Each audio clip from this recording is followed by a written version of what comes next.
you hear the word revolution, what do you think of? An American or World War? The Black Panther Party? Civil rights marches? Or do you think of a country that was built on the backs and shoulders of the ones that they label the minorities? Well, for African Americans, the greatest revolution was not only fought through war, marches, and wars. It was fought through music. Preserving the legacies of African American music is the spiritual essence for culture connection. In the past, every piece of art was full of authenticity, passion, and creative expression. Different narratives, experiences, crafted the entertainment creative revolution. Now sit back, relax, as we take a fantastic voyage on a journey to the past.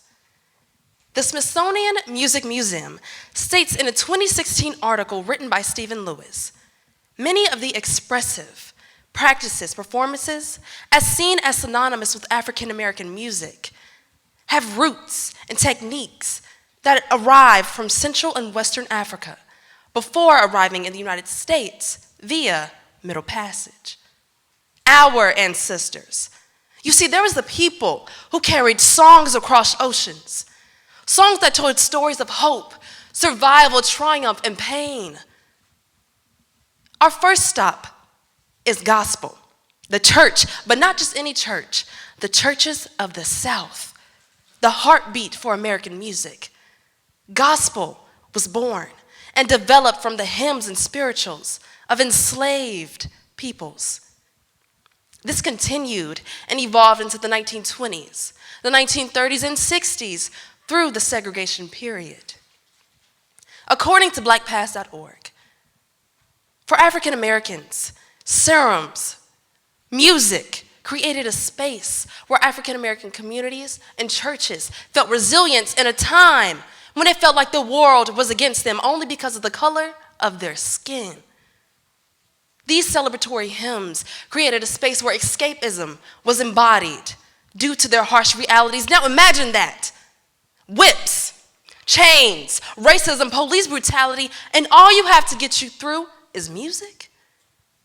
But you see, gospel is a high vibrational melody that takes over your mind, body, and spirit and heightens all sense of emotion. Gospels are songs of hope. When you hear a gospel song, you have a feeling that everything will be all right, that there is a cure for what's wrong. A quote by the legendary, the glamorous Mahalia Jackson. Now, when the night meets darkness and the opening notes of a saxophone cut through the air, you can almost hear history humming beneath the melody. Jazz and blues stand as twin pillars of American artistry. The blues come from the Delta of Mississippi, the South, where culture and dance created the human expression. And arriving from the heart of the New Orleans came jazz. Now we arrive in the 1960s. New sounds began to emerge. Doo-wops and soul created another music experience during hard times like segregation and the Jim Crow laws. From the 60s, we got one of the most legendary record labels to grace this planet Earth, and I'm sure you've heard of it. Motown Records, founded by Berry Gordy in Detroit, Michigan. Early acts like the Jackson 5, the Temptations, the Supremes, Smokey Robinson created all new forces to reckon with. Outside of Motown, we had acts like Little Anthony and the Imperials, Frankie Lyman and the Teenagers, Aretha Franklin. So many icons that have led the way for where we stand today. Now we arrive in the 1970s and 80s where with our Afro puffs and bell bottoms, more sounds begin to emerge like funk, pop, disco, and R&B. According to the Music Forward Foundation, in the late 70s and 80s, young African Americans began to create a brand new sound, combining Caribbean elements with that of funk and R&B, creating hip hop. And while we are here today, we will give our flowers to DJ Kool Herc, who was listed as one of the founding fathers of hip-hop, leading the way for acts like Tupac Shakur, Special Ed, Naughty by Nature, so many more, MC Lyte, Queen Latifah, and Yo-Yo. Now towards the late 80s, another sound began to emerge. Now isn't that amazing? We're not even halfway finished, and already African Americans have created so many different musical genres. Now back to New Jack Swing. Founded by legendary producer Teddy Riley, New Jack Swing gave us acts like the queen of New Jack Swing, Karen White, Tammy Lucas, Father MC, Christopher Williams, Heavy D, and the Boys. Tony, come on now.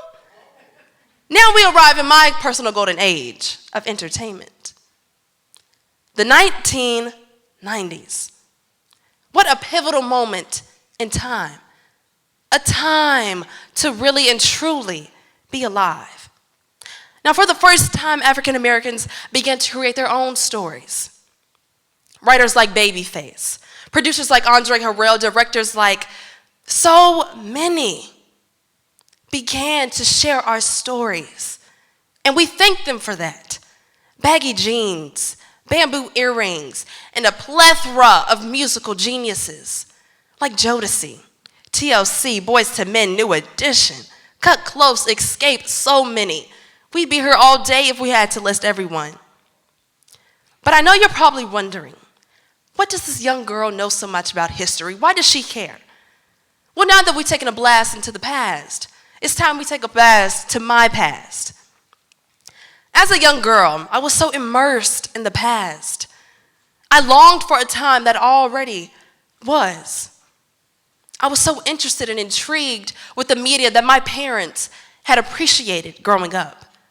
Shows like Give Me a Break, What's Happening, Different Strokes, The Fresh Prince of Bel-Air, these shows and stories became my stories. Their homes became my homes. Their families became my families. Their stories showed me that I needed to write my own. Although I love the past, I had to create a path to move forward and always preserve their legacies. The past is something that is so special and dear to me. It's something that I do not want to ever be forgotten and pass it on and continue to pass it on for the next generation. Now, why is history so important? It happened so long ago, right? Well, no. History is always closer than you think it is. According to BET, earlier this year, there was an uproar, an argument. America truly had a problem. Many different politics, governments, and education systems threatened to remove African American history from the classrooms. Now imagine that. How can a country who was built on the backs and shoulders of our ancestors try to erase us? Now what sense does that make? I will leave you with this quote from Vin Dixon's portfolio. So many African Americans have to navigate a society that shamelessly sees so much value in their creations, yet so little value in their well-beings. Our songs, our legacies will never be forgotten. Our songs are revolutions so graciously given by our ancestors. The music so graciously passed down from the blueprint to who we have become now. So no, the revolution will not be televised. Every camera did not capture the courage. Every radio did not hear every silent moment of solidarity when all we had was us. Our revolution, our stories was always us. So maybe, just maybe, Kendrick Lamar was right. We gonna be all right. Thank you.